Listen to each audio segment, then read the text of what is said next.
Well, a congressional hearing held in Charlotte today focuses on reducing and deterring violent crime. In fact, House Judiciary Subcommittee lawmakers heard from the families of violent crime victims and law enforcement as well. Andy Weber has more now on that and tells us how Democrats and Republicans couldn't really seem to agree on a solution. She was 5'3". She weighed 115 pounds. Bang! Oh, gosh. Dead. Gone. Sadness and frustration were on full display Monday morning as the Republican-led House Judiciary Committee held a field hearing on violent crime.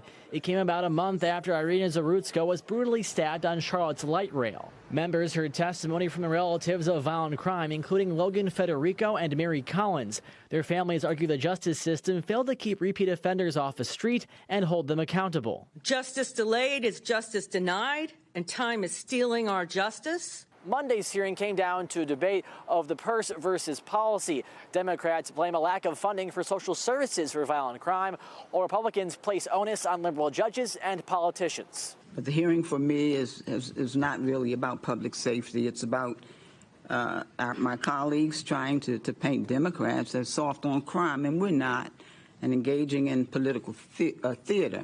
Charlotte Congresswoman Alma Adams and her Democratic colleague Deborah Ross argued more money should go towards prosecutors, that Charlotte only has funding for about 80 when their caseload justifies at least 140.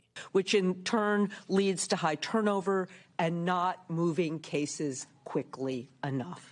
That's typically what we hear with about any problem that I've faced in Washington, D.C. Give me more money and then I'll fix it. But Republicans like Congressman Tim Moore says more pressure needs to be applied on the courts, either through the ballot box or changes to how courts operate. This is not a money issue.